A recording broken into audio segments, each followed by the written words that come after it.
में कोई अगर नवरात्रि का व्रत एक लौंग पर कर रहा है तो उसको करने दो। कोई नवरात्रि का व्रत अगर एक गिलास दूध पर कर रहा है तो उसको करने दो। अगर नवरात्रि का व्रत एक जरासी सुपारी पर कर रहा है तो करने दो। कोई नवरात्रि का व्रत कैसे कर रहा है उसको करने दो, उसकी मर्जी। तुम्हारे घर में जैसा व्रत होता है, तुम्हारे घर में जैसा नियम होता है, तुम वैसा करो। किसी को देखा देखी कर उसने 16 सोमवार का व्रत करा, उसने संकट सोमवार का व्रत करा, उसने चतुर्थी का व्रत करा तो मैं भी ऐसा करूंगी, उसने ऐसा करा तो मैं भी ऐसा करूंगी। नहीं नहीं नहीं नहीं, देखा देखी नहीं। कक्षा 8वीं का पेपर था, बच्चे एक के पीछे एक बैठे थे, लिखने को आ गया दिल्ली की सबसे बड़ी मीनार का नाम लिखो। आगे वाले बच्चे ने लिख दिया दिल्ली में कुतुब मीनार है। पीछे वाले बच्चे को भी याद था कि दिल्ली में कुतुब मीनार सबसे बड़ी मीनार है, पर आगे वाले का देखकर लिख दिया दिल्ली में कुतिया बीमार है। देखा देखी में काम बिगड़ गया। देखा देखी नहीं करना। उस बच्ची ने तो घबराहट के कारण, उस बच्ची ने तो बारात सामने खड़ी थी इसलिए गंदगी कर दी थी, पर गांव के लोगों ने जान कर कि यहां सोना चांदी बन जाएगा, अपनी बहुओं को अपनी बेटियों को भेजना चालू कर दिया। एक दिन बाबा शंकर बड़े क्रोधित हो गए, बड़े क्रोधित हो गए। उन्होंने पूरे उस मंदिर को, उस गांव को ही उलट दिया और वहां टीला बन गया। आज भी आप कभी जाएं बलिया जिले में और खेड़िया तहसील में तो आप वहां पर एक टीला देखेंगे और किसी से भी पूछेंगे तो कोई भी आपको यह कथा सुना देगा कि एक बच्ची जो शिव की उपासक थी उसको देखकर लोग प्रपंच में डूबने लगे थे। शंकर की आराधना में ढोंग नहीं चाहिए, शंकर की आराधना में प्रपंच नहीं चाहिए। शंकर की हो गई गलती, कई बार शंकर की आराधना में गलती हो जाती है तो क्या शंकर रुष्ट होंगे? नहीं। शंकर अगर देख लेंगे कि 50 दिन अच्छा काम करा है इसने, एक दिन गलती भी कर दी तो बाबा स्वीकार कर लेगा। पर बाबा से बस मन आपका पवित्र होना चाहिए, इच्छा आपकी पवित्र होना चाहिए। आपके भीतर अहंकार, काम, लोभ, विषय, वासना, आसक्ति, तृष्णा, अहंकार नहीं होना चाहिए। भगवान उसको स्वीकार कर लेगा।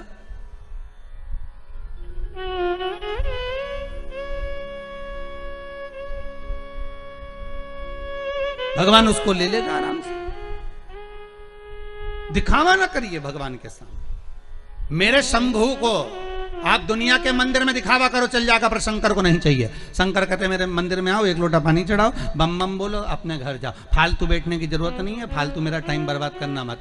सारे देवी देवताओं के मंदिर में बैठने की जगह होती है, शंकर जी के मंदिर में बैठने की जगह नहीं होती। इतना पानी ढोल के जाते हैं कि साड़ी भी बचा के चलना पड़ती है।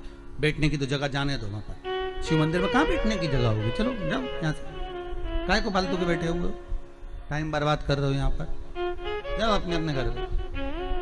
पार्वती जी कई बार शंकर जी से पूछती हैं तुम आंख बंद करके बैठे रहते हो, दुनिया के लोग तुम्हारा दर्शन करने आते हैं, कम से कम देख तो लिया करो कौन आया। शंकर भगवान बोले फालतू की बात मत कर, मेरे को सब मालूम है, ये सब मांगने के लिए आते हैं इसलिए आंख बंद करके बैठा रहता हूँ।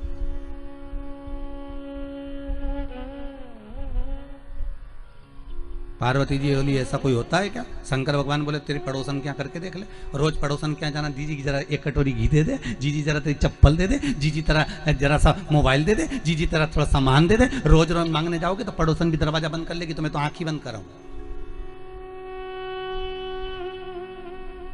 तो आंख कब खोलोगे?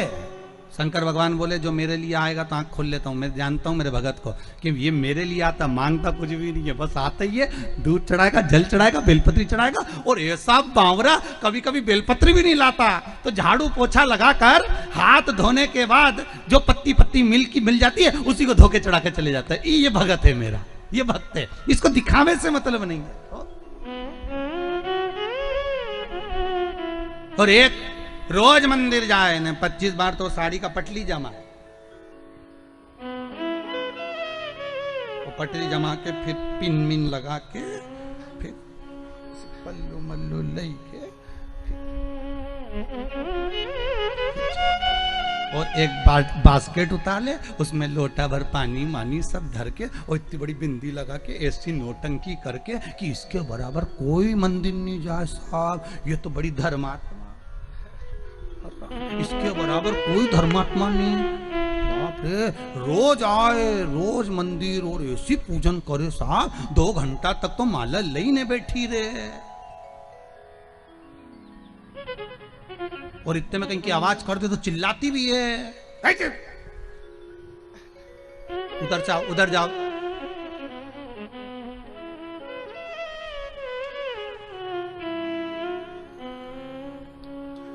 तो वो चिल्लाती भी है। तो अब बताओ वो चिल्लाने में लगी कि माला में लगी? अरे बोलो तो सही, चिल्लाने।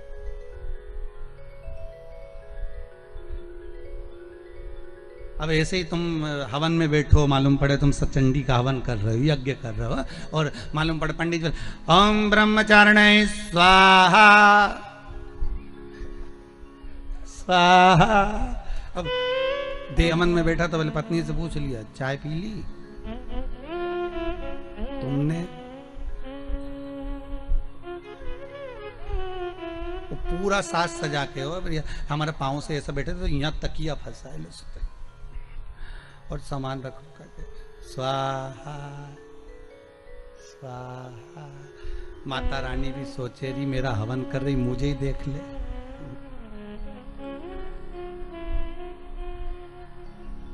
सुख वस्तु में नहीं मारा। फिर वही बात आ गई, भगवान को नहीं पसंद है छल, भगवान को दिखावा नहीं पसंद। नहीं चाहिए चांदी की थाली में भोजन भगवान शंकर को, नहीं चाहिए शंकर भगवान को सोने की अटारियां। ऐसे सोने के महल तो शंकर भगवान लंका के राजा रावण को दिया थे, ले तू इधर ले ले। हाथ में कड़ा था, उतार कर भस्मासुर को दे देते, ले जिस पे हाथ रखे वो ही भस्म। भस्मासुर ने सोचा प्रैक्टिकल ही कर लो, शिव जी के पीछे पड़ गया। शंकर भगवान भागे, भगवान विष्णु के पास पहुंचे। भगवान विष्णु ने पूछा क्या हो गया? कि भस्मासुर आ रहा है। तो क्या उसको वर किसने दिया? तो कि मैंने ही दिया। तो किसको भस्म करने आ रहे? तो कि मेरे को ही आ रहा है। भगवान विष्णु बोले तो थोड़ा तो विवेक से काम करा करो, हर किसी को हर कोई सा आशीर्वाद दे देते। शंकर भगवान बोले हमारा नाम भोला, हम तो भोला, इसलिए तो नाम भोला पड़ा कि हर कुछ को हर किसी को जो मन पड़े वो वर दे दे। एक चोर शंकर जी के मंदिर में चोरी करने गया, स्टूल नहीं था, टेबल नहीं थी, कुर्सी नहीं थी, शंकर जी के शिवलिंग पे चढ़ गया। शंकर जी वहीं प्रसन्न हो गए, मांग तुझे क्या चाहिए? उसने कहा भोलेनाथ कभी तो प्रसन्न नहीं हुए, शिवरात्रि पे सावन में कभी प्रसन्न नहीं हुए, आज कैसे हुए? शंकर भगवान बोले लोग जल चढ़ाए धतूरा चढ़ाए, तू तो पूरा ही चढ़ गया, बड़ी कृपा करिए, इससे बढ़कर करुणा तू तो मांग ले, तेरे को क्या चाहिए? शिव बढ़ा दया, उसका नाम ही भोला। अब देवऋषि नारद पूछ लिए क्या हुआ क्या है? तो क्या महाराज जी मेरा पांव ठीक करा दो। तो पांव ठीक कराना है तो शंकर का स्तमन करो, गंगा के घाट पर जाकर शिवलिंग का निर्माण करो, उस शिवलिंग का निर्माण कर कर उसकी आराधना करिए, ठीक है? और उसकी आराधना में जब शंकर भगवान की आराधना में शनि महाराज डूब गए, ऐसी आराधना शनि महाराज ने करी कि शंकर भगवान प्रसन्न हो गए। क्या मांगते हो शनि? शनि कहते हैं बस इतनी कृपा कर दीजिए, मेरा पांव ठीक कर दीजिए। शनि तेरा पांव तो ठीक कर दूंगा पर उसमें थोड़ी सी लचक रह जाएगी, चिंता मत करना, तूने मेरा अनुमोदन